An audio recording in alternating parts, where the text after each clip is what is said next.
Have you ever looked at your garden and thought, I want to grow a food garden, but you just didn't know where to start? Or you have actually started and you started in the ground and you're so disappointed because of, number one, the soil, two, pests getting to them so badly, and three, because your plants were just not thriving. Well, if I had to start all over again as a beginner, I wish someone had taught me about raised beds, because that is where I would start.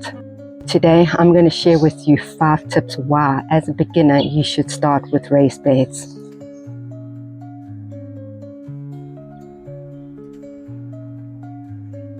Number 1 is managing your soil. So by using raised beds, you'll be able to control your soil quality that goes into them. So if you go and plant anything in the ground, you're basically stuck with whatever soil you've got. It be clay, sand, compact soil, or soil that's basically stripped away from all its nutrients. By using raised beds, you get to control the soil that goes into your raised beds.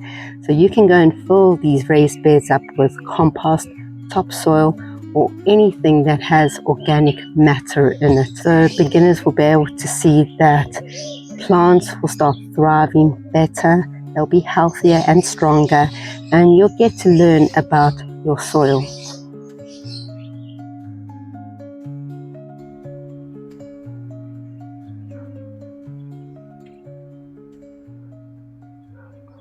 Reason number 2 is better drainage and water control, because raised beds naturally drain better than ground soil. That means less waterlogging, healthier roots, and fewer diseases. This is a big deal if you live in an area with heavy rain or compact ground. You can also use water more efficiently, and water goes straight to the roots instead of running off or pooling. In a homestead style garden, saving water and using it wisely is a huge win.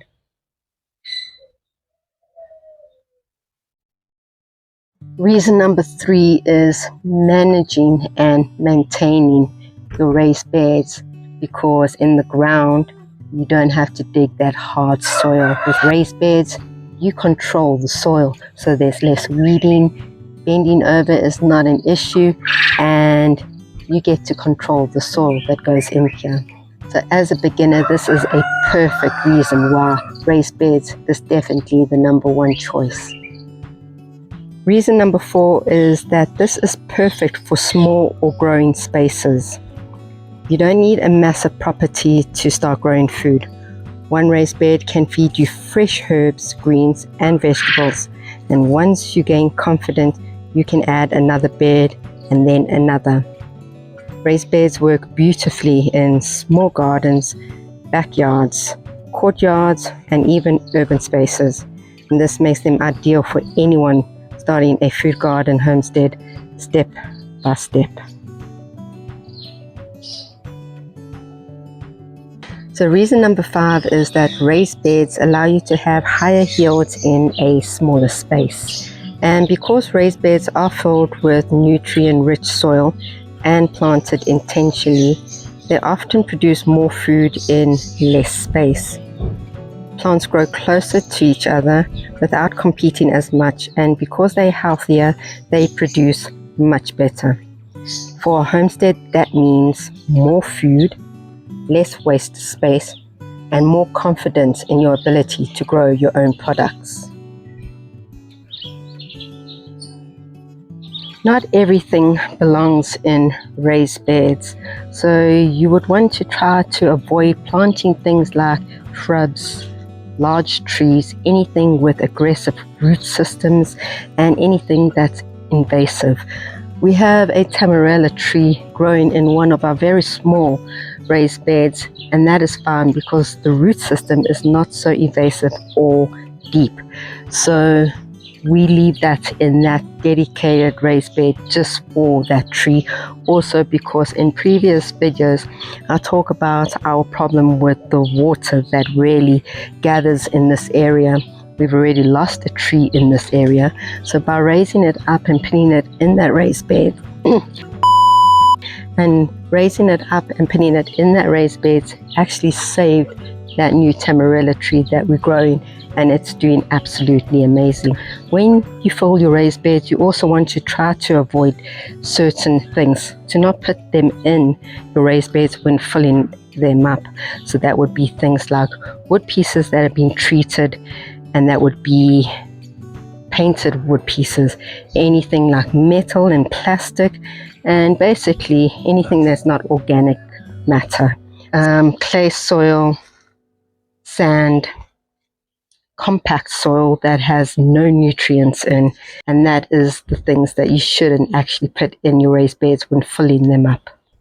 If you'd like to support the channel and help keep this content growing, you can head to the link in the description and buy me a cup of coffee. It's always appreciated, but never expected. So the common mistakes that beginners make is that they fill their raised beds up with really, really bad, poor soil. Try to avoid this, because with poor soil will come poor plants, no harvest, and your plants won't thrive. So rather put good quality organic matter in your raised beds, like compost and topsoil. And then also don't overcrowd your raised beds. Rather plant them in a way where they're not overcrowded, because what that does is overcrowding basically will bring in diseases. There won't be any airflow, and your harvest will be very small. Avoid growing things like huge fruit trees in your raised beds. Also anything that has really deep roots. You want to also avoid doing things like big butternuts, squash, watermelon, anything that's going to scroll along your beds, unless you have a really, really big raised bed that it can do it. But if you only got one box, it will definitely not be able to cope. So what you want to do is you want to use your raised beds the best way possible. So let's take tomatoes, basil, and lettuce. So you're going to grow your tomatoes grow upwards, and then you're going to take your basil and plant it around in your raised beds, and then lettuce. So tomatoes grow upwards, you got some space at the bottom, and basil repels pests, so that's going to help. And the lettuce is going to be a filler at the bottom. And that way you're not really overcrowding, and you're using your raised beds the best possible way by saving space, but also using the space for certain crops, and that all works together beautifully. So another one is carrots and radish.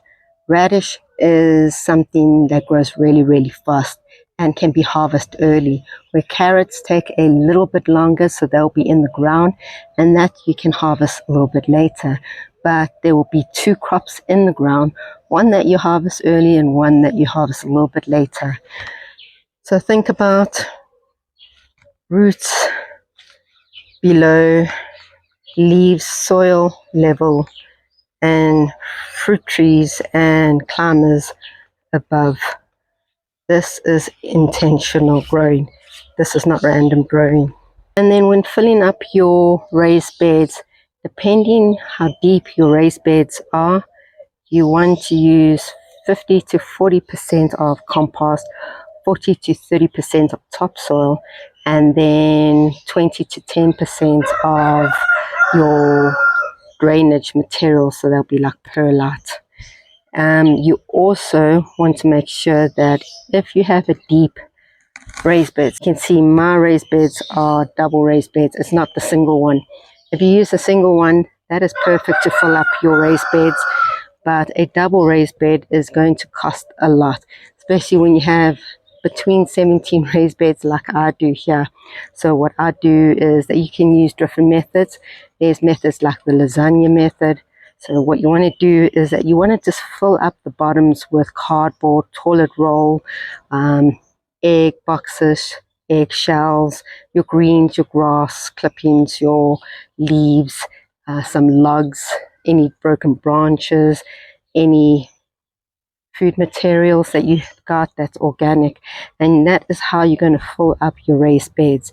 And once you've done that, then maybe you can top up the next 30% of your raised beds with that mixture of compost, topsoil, and your drainage material. So don't go do what I did in the first year of homesteading, where I went and bought a whole bunch of bags of compost and topsoil, and it just cost way too much. And that's why I wish someone had made a video on how beginners can start using raised beds, because it would have saved me time, it would have saved me money, and my result would have been a little bit better. But another tip is your raised beds will drop in soil level. It just happens. You will have to fill it up every single year, and that is just fine, because that is just raised beds for you. So out there is so many different varieties of raised beds that you can use. I've gone the wooden raised beds because, number one, they are affordable, and number two, I just love that natural look. So depending on your budget, that depends on what kind of raised beds you want. I've got over 16, I've got 17 raised beds in my homestead, and I can't afford to do my dream raised bed, which is the metal raised beds. That is something that will last for decades. So I've opted for wooden raised beds, and the only disadvantage of wooden raised beds is that in time they will start rotting and you will have to replace it. But they've lasted me between 3 to 5 years. I am on my 5th year of homesteading, and they seem to still be doing okay. I'm only now seeing a little bit of signs of them rotting, and we've had loads and loads of rain since November. It is now January, and they seem to be holding up. So your first option, an affordable one, would be raised beds. Your next option is things like your fabric material, raised beds and bags that you can use. They're quite nice, they're affordable as well. They got really, really good drainage, and you are able to actually cart them around. So if you're a renter, that's a perfect opportunity for you. You can just up and take it to your next destination. Another option is metal raised beds, like I said, and I would love to have a few just to test them out, but they are very expensive, number one. But if you're going to pay for it, you're paying for something that's going to last decades. And if you've got the money, that would be actually perfect to get then. Your next one would be your bricks or your center blocks. The only thing with that is that that is permanent. So just make sure that you plan your homestead correct, because if you want any changes, that is already a fixed feature on your homestead. You'll have to break it apart. But with raised beds, they warm up very fast. They got really good drainage, and they will absolutely last a little bit longer than wooden raised beds. So your options are absolutely sky high when coming to choose your selections for raised beds. It just depends on your budget. So comment below and tell me what raised beds you guys have. So if you are wanting to start a homestead, this is the best investment that you could make if you are a beginner. Start with one raised bed, learn, grow, and then expand from there. So I hope you guys found this video very helpful, and don't forget to subscribe so that you don't miss out on any more of our beautiful videos we make here.